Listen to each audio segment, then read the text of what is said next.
بسم اللہ الرحمن الرحیم۔ ناظرین محترم، بحمد اللہ تعالی ہماری سلسلہ وار گفتگو چل رہی ہے اموی دین بمقابلہ نبوی دین اور قرآن عظیم۔ بحمد اللہ تعالی ہم نے اموی دین کو تس بام کر دیا ہے کہ اس کی حقیقت کیا ہے اور اس کے خد و خال کیا ہیں۔ آج تقریباً 27واں یہ ایپیسوڈ ہے اور پروگرام ہے، تو ہم یہ جائزہ قرآن کریم کی روشن آیات سے لے رہے ہیں۔ نبوی دین کے اندر بنیادی اکائی جو ہے لا الہ الا اللہ محمد الرسول اللہ صلی اللہ علیہ وآلہ وسلم، یہ ایسی اکائی ہے کہ جس نے پوری انسانیت کی وحدت میں ایک بنیادی کردار ادا کیا ہے، اور اس کو اللہ تعالیٰ کی ذات والا صفات نے یقین کے ساتھ وابستہ کر دیا ہے کہ امت اور انسانیت یقین کی اس وادی میں اترے کہ ایک لمحہ کے لیے بھی ان کے نقشہ خیال سے شک کا ایک وسوسہ بھی نہ گزر پائے۔ اور یہ الوہیت اور نبوت کا جو پیغام ہے، یہ اکائیاں ہیں وحدت کی، یعنی جس وقت پوری انسانیت اس وحدت سے وابستہ ہو جائے گی قلب و روح سے اور کردار کی عظمت سے، تو پھر یہ اپنا انوار و تجلیات کا فروغ انسانیت کے قلب و روح کے اندر ڈال کر ان کو ایک وحدت کی عظمت میں پرو دیں گے۔ انسانی معاشرت اور معاشرت کے لیے وحدت بڑی ضروری ہے، اور وحدت کے قیام کے لیے خیالات کا پاکیزہ ہونا، قلب و روح کا پاکیزہ ہونا اور حرمت کردار ہونا یہ ضروری ہے۔ جب یہ چیزیں آ جاتی ہیں تو پھر اس جو پہلی اکائی ہے لا الہ الا اللہ، تو اس پہلی اکائی کا پہلا فیضان جو ہے اس کا پہلا تحرک اور اس کی پہلی حرکت جو ہے وہ اخوت ہے۔ جب ہم نے لا الہ الا اللہ محمد رسول اللہ پڑھ لیا تو اب ہمیں ٹائٹل دے دیا گیا صاحب ایمان، مومن۔ تو مومن کے لیے جو قرآن کریم نے روڈ میپ دیا ہے کہ مومن کیسا ہے، اس کی ڈیفینیشن کیا ہے، اس کی تعریف کیا ہے، کس کو کہتے ہیں مومن، تو کلمہ حسر بیان کر کے اللہ تعالیٰ نے ارشاد فرمایا انما المؤمنون اخوہ، مومن فقط وہی ہیں جن کے اندر اخوت ہے، یعنی خدائے ذوالجلال پر ایمان اور اعتقاد اسی کا کامل ہے، رسالت پر اعتقاد اور ایمان اسی کا قابل قبول ہے جس کے خمیر کے اندر، ضمیر کے اندر، حرکات و سکنات کے اندر اور بود و باش کے اندر، انسانی معاشرت کے اندر وحدت ہے، اخوت ہے۔ جس کے اندر اخوت نہیں ہے گویا اس نے لا الہ الا اللہ نہیں پڑھا۔ وہ جھوٹ بولتا ہے کہ میں کلمہ گو ہوں، وہ جھوٹ بولتا ہے کہ میں رسول کو مانتا ہوں اور رسالت کو مانتا ہوں، تو لہٰذا اخوت اس اکائی کا پہلا فیضان ہے۔ اب اللہ تعالیٰ کی ذات والا صفات نے اس اخوت کو برقرار رکھنے کے لیے کچھ احتیاطی تدابیر اور آئینی حدود اور قیود اور دستوری عظمت کو بیان فرمایا ہے کہ وحدت اتنی اہم ہے کہ وحدت کو توڑنے والی چیزوں پر اللہ نے پابندی لگا دی ہے، اس تکلم پر پابندی لگا دی، اس خیال پر پابندی لگا دی ہے، اس احساس پر پابندی لگا دی ہے جو وحدت کے لیے اور اخوت کے لیے نقصان دہ ہے۔ تو اللہ تعالیٰ ارشاد فرماتے ہیں انما المؤمنون اخوہ، مومن جو ہیں وہ بھائی ہیں، جس کے اندر ایمان ہے اس کے اندر اخوت ضروری ہے، اور جس کے اندر اخوت نہیں ہے اس کے ایمان کا دعویٰ جھوٹا ہے اور فضول ہے، وہ دھوکہ دے رہا ہے مسلمانوں کو بھی اور اللہ اور اس کے رسول کو۔ قرآن کریم کہتا ہے وَمِنَ النَّاسِ،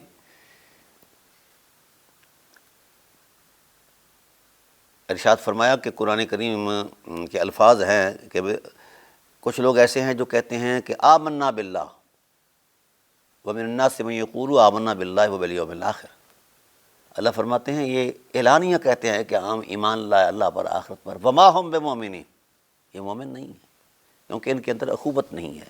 یخادعون اللہ والذین آمنوا، یہ دھوکہ دیتے ہیں اللہ اس کے رسول، اللہ اور اس ایمان والوں کو۔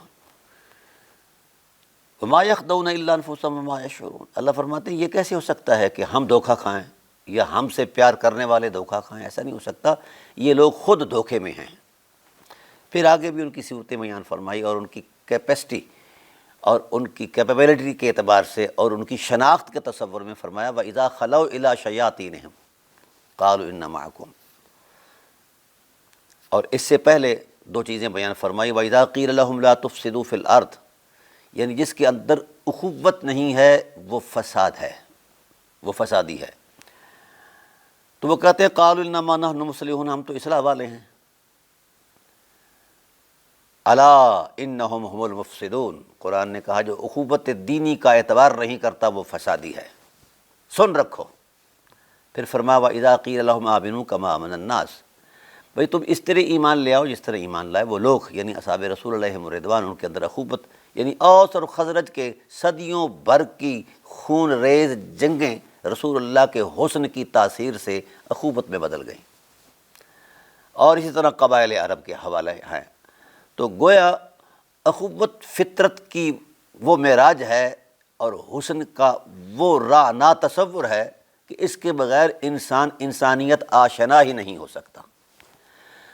اور پھر جس وقت یہ شرارتی لوگ جس کے اندر یعنی کلمہ بھی پڑھتے ہیں اور مسلمانوں کے ساتھ چھیڑ چھاڑ بھی کرتے ہیں، ان کو کافر بھی کہتے ہیں، تکفیریت کا ڈرامہ بھی کرتے ہیں، جو آج کل ہمارا ماحول چل رہا ہے، اس وقت کے ماحول کے تصور کو اللہ تعالیٰ بیان فرماتے ہیں وَإِذَا خَلَوْا إِلَىٰ شَيَاطِينِهِمْ، جس وقت یہ اپنے شیطانوں کے ساتھ ملتے تھے تو کہتے ہیں قَالُوا إِنَّ مَعَكُمْ إِنَّمَا نَحْنُ مُسْتَهْزِئُونَ، ہم تو تمہارے ساتھ ہیں، ہم تو ان لوگوں سے مذاق کر رہے ہیں۔ تو گویا قدرت نے اخوت کو توڑنے والے کو شیطان کہا ہے، پہلے مفسد کہا، پھر بے وقوف کہا، اور عقل سے عاری کہا، اور پھر کہا کہ یہ شیطان ہے۔ تو گویا جو اخوت دینی کا احترام نہیں کرتا اس سے بڑا شیطان کوئی نہیں ہے۔ اور میں اہل علم سے کہہ رہا ہوں جنہوں نے فتوے دے دے کے پوری امت کے اندر جو اخوت کا ایک نور تھا توڑ کر رکھ دیا ہے، یہ ذرا آیت کے اس منظرنامے میں دیکھ کر اپنا اس شیشے میں اپنی شکل دیکھیں کہ فتوے بازوں نے امت کو کہاں چھوڑا ہے، تفرقے میں ایسا ڈالا ہے کہ الامان والحفیظ۔ تو یہ شیطان ہیں، بلکہ حضور صلی اللہ علیہ وسلم نے تو فرمایا ان اشر الشر العلماء، ابلیس سے بھی اگر کوئی بڑا شر ہے تو وہ مولوی ہے، یہ فرمان رسالت ہے، کیونکہ وہ اخوت کو توڑتا ہے فتوے کی طاقت سے اور اپنی جاہلیت کی ہوس سے۔ اب اللہ تعالیٰ نے انسدادی کارروائی بیان فرمائی، وہ کیا تھا کہ یا ایھا الذین آمنوا لا یسخر قوم من قوم عسیٰ ان یکونوا خیرا منہم، اے ایمان والو، ایمان والے اتنے محترم ہیں کہ آپ ان کے ساتھ ان کے سامنے ان کے وقار کے خلاف ایسا لفظ اور جملہ نہیں بول سکتے جس کو وہ اذیت محسوس کریں اور یہ کہیں کہ جناب والا میری یہ بےزتی ہے۔ اس سے آپ طنز اور مزاح نہیں کر سکتے جو اس کے مزاج اور وقار کے خلاف ہو، یہ حرام ہے۔ اور ایسے ہی عورتوں کا معاملہ ہے، عسیٰ ان یکن خیرا منہن، ٹھیک۔ اور آگے ارشاد فرمایا یعنی یہ اخوت کو جو توڑنے والے دوائیات تھے ان کا تعاقب قرآن نے کیا، ان کو کس حیثیت میں بیان کیا ہے۔ ہم نے روزمرہ کے ذوق کو ہی سامنے رکھا ہے، قرآن کریم کی سنجیدہ اور متین آیات اور احکام کی عظمت کو دیکھا جائے۔ پھر فرمایا ولا تلمزوا انفسکم، ایک دوسرے پر الزام بھی نہ لگاؤ۔ پھر فرمایا ولا تنابزوا بالالقاب، برے لقبوں سے بھی ایک دوسرے کو نہ بلاؤ، کیونکہ یہ اخوت کے اندر رکھنا ہے۔ بئس الاسم الفسوق بعد الایمان، ایسا کرنے والا بندہ فاسق ہو جاتا ہے باوجود کہ اس نے کلمہ بھی پڑھا ہے۔ تو گویا ایمان کا وہ جو ٹائٹل تھا، ایمان کا وہ جو اعزاز تھا صاحب ایمان کے پاس، اور اس اعزاز میں وہ اخوت کے نور میں چل رہا تھا، تو اگر اخوت کو وہ توڑتا ہے ان لفظوں کے تصور میں بھی تو وہ ایماندار نہیں رہتا، فاسق ہو جاتا ہے، نافرمان ہو جاتا ہے۔ پھر یہاں تک فرمایا یا ایھا الذین آمنوا اجتنبوا کثیرا من الظن، مسلمان کے بارے میں، صاحب ایمان کے بارے میں بدگمانی بھی نہیں کرنی، ولا تجسسوا، اور اس کے عیب بھی تلاش نہیں کرنے، ولا یغتب بعضکم بعضا، اور تم نے غیبت بھی نہیں کرنی، اس کے پس پشت بھی اس کی برائی نہیں کرنی۔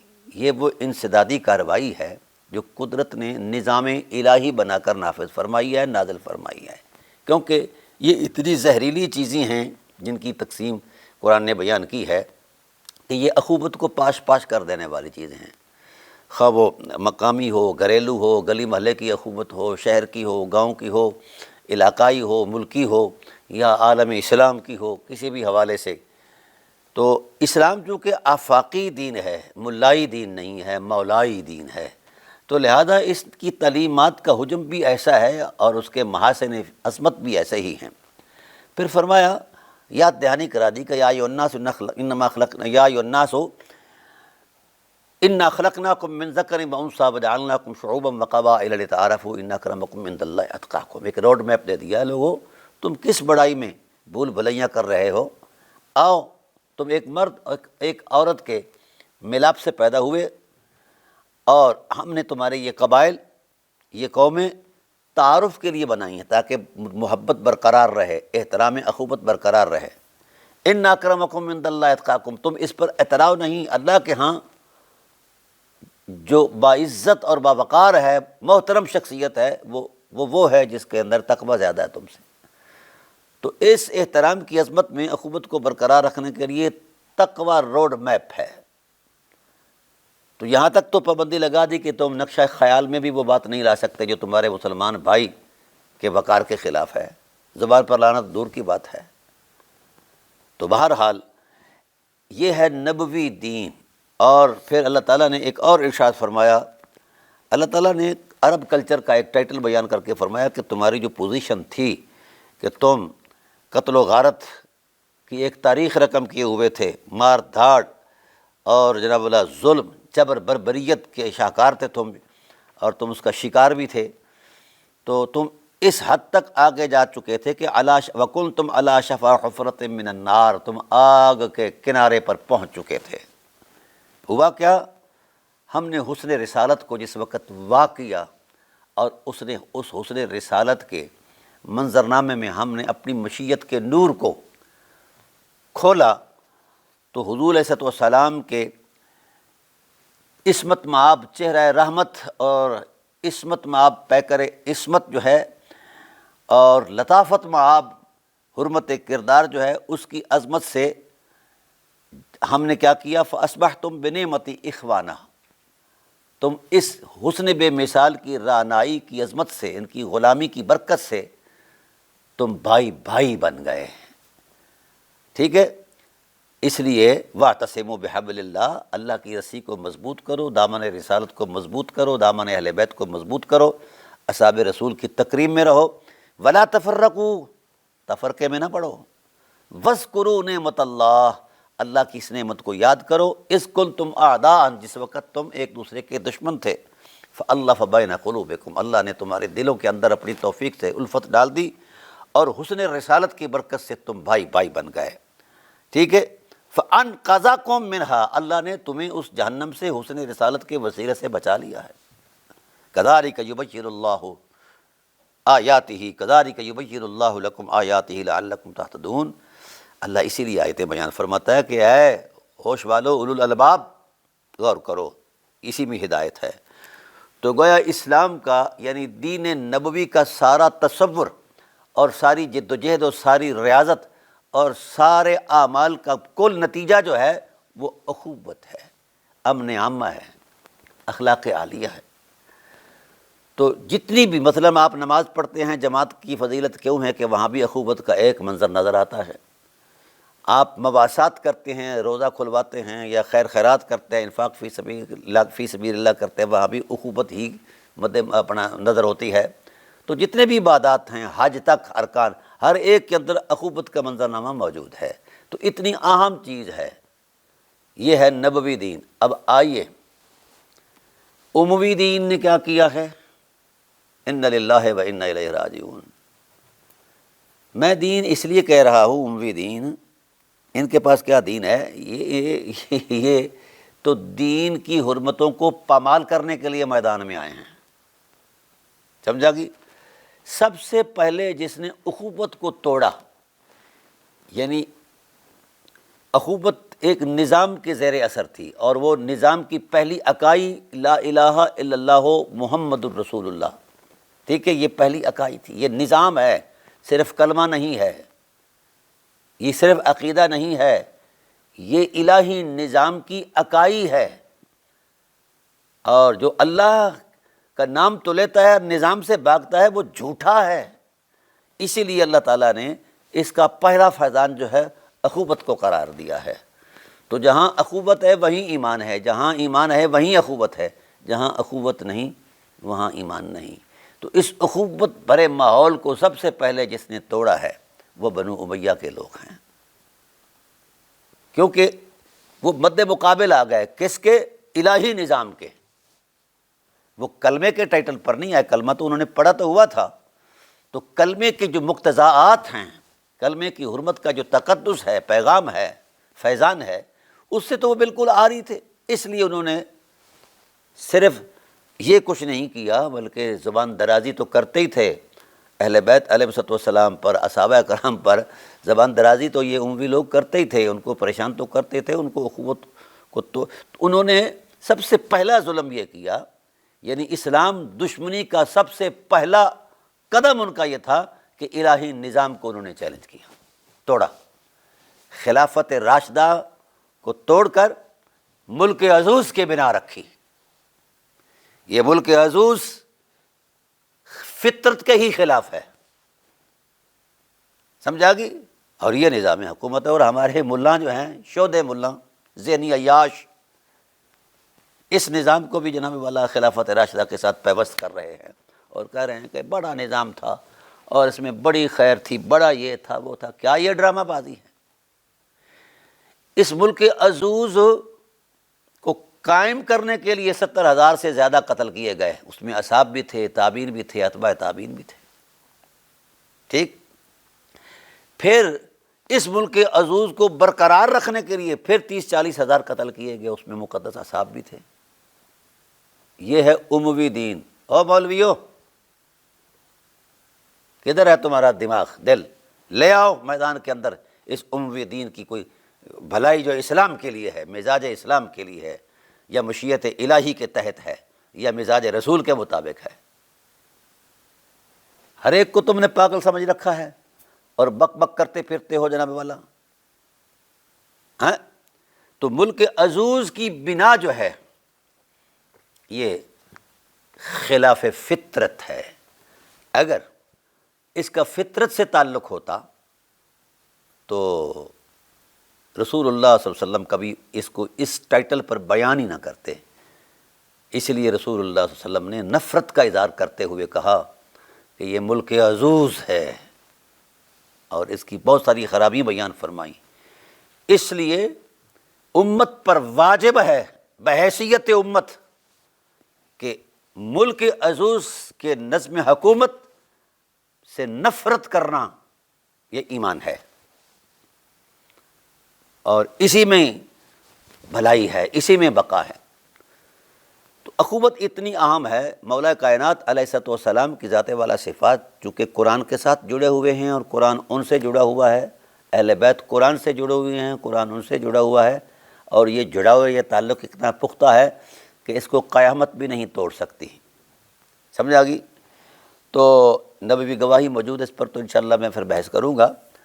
تو انہوں نے بھی ارشاد فرمایا کہ بھائی ایک انسانی اخوت ہے اور ایک دینی اسلامی اخوت ہے، دونوں اخوتوں کے حقوق ہیں، اور دونوں اخوتوں کو برقرار رکھنا بڑا ضروری ہے، سمجھا گی نا؟ اسے کہتے ہیں الہی نظام کے تسلسل، دستوری تسلسل کا منظرنامہ اور مظہر۔ تو مجھے بتایا یہ ملا اعظم کہ اسلام اور قرآن کو مولا علی زیادہ سمجھتے ہیں یا میرے بریلویوں کے ماموں جان معاویہ زیادہ سمجھتے ہیں، جن کے اجتہاد کے لیے آپ اشتہار لگا رہے ہیں؟ ہاں، یہ اجتہاد جو آپ بول رہے ہیں وہ آپ کے مزاج کے مطابق ہے، اس لیے کہ تم بھی فسادی ہو اور یہ اجتہاد بھی فساد ہے، جس نے امت کو امتی نہیں رہنے دیا، اور ایسے خد و خال نظام حکومت۔ اور خود معاویہ کا خود اعتراف ہے اصحاب رسول کے سامنے کہ میں نے حکومت اس لیے نہیں چھینے کہ تم سے نمازیں پڑھواؤں، میں نے حکومت اس لیے نہیں چھینے کہ تم سے روزے رکھواؤں، نیکیاں کرواؤں، نہ، میں نے تو رول کرنا ہے اور کب اس پر تسلط کرنا ہے تم پر، بس۔ تو جب اس طرح کا مزاج ہو بادشاہ سلامت کا تو عافیت کہاں ہے؟ وہ نظام حکومت خیر کیسے ہو سکتی ہے؟ اس کا اسلام سے کیا تعلق ہو سکتا ہے؟ اس لیے میں اس پر آ رہا ہوں آہستہ آہستہ انشاءاللہ العزیز۔ قرآن کی روشن آیات کے مطابق معاویہ کے دور حکومت کو، اموی دور حکومت کو اسلام سے جوڑنا اسلام کی توہین ہے، وقار اسلام کی توہین ہے، قرآن کی توہین ہے، رسول اللہ صلی اللہ علیہ وسلم کی 23 سالہ جد و جہد کی توہین ہے، اور خلفائے راشدین المہدیین علیہم الرضوان کے اس وقار کی توہین ہے جس وقار کے ساتھ انہوں نے اسلام کو پھیلایا ہے اور یہ اسلام کو باقی رکھا ہے۔ بالخصوص مولا کائنات علیہ الصلوۃ والسلام کو جو ولایت اور امامت کا ٹائٹل دیا گیا ہے، اس امامت اور ولایت کے ٹائٹل کے وقار کی توہین ہے کہ ہم معاویہ کی حکومت کو، بنو امیہ کی حکومت کو اسلامی حکومت کہیں۔ کون سا اسلام کا تصور وہاں موجود تھا؟ اسلام مثلا اسلام شراب کو حرام کہتا ہے، شاہی محلات کے اندر صحابہ کی عینی شہادتوں کے مطابق شراب چلتی ہے۔ سود جس نے معاشرے کو مفلوج کر دیا ہے اور یہ خدا رسول سے جنگ ہے، اور اتنی مذمت سود کی آئی ہے اتنی، اور شاید کسی کی آئی ہو، اس کو جناب والا یعنی خدا حرام کہتا ہے، رسول حرام کہتے ہیں، یہ حلال کہتے ہیں۔ یہ صحابہ کی گواہیاں ہیں۔ یہ کدھر مولوی ہضم کرو کہ یہ سارا کچھ؟ ہاں، جس طرح آج تم نے اجتہاد کے زاویے گڑے ہوئے ہیں جو تمہاری خواہش نفس کی تکمیل کرتے ہیں، یہ تمہارے پیٹ پوجا کے تصور میں وہ معاون ثابت ہوتے ہیں، اسی طرح کا یہ اجتہاد ہے کہ جس اجتہاد نے امت کو تہہ و بالا کر دیا، اخوت کو توڑ دیا، اور الہی نظام کے مد مقابل ایسا نظام پیش کیا جس سے انسانیت شرما رہی ہے، اور آج کا ملا اعظم اسے نظام اسلام کہہ رہا ہے۔ شرم سے مر جانا چاہیے۔ انشاءاللہ العزیز اس پر میں پوری تفصیل کے ساتھ گفتگو کروں گا، اور اس 92 سالہ ریکارڈ کو قرآن کریم پر پیش کروں گا۔ پھر دیکھتے ہیں، اللہ خیر سکھ رکھے انشاءاللہ العزیز۔ وما علینا الا البلاغ المبین۔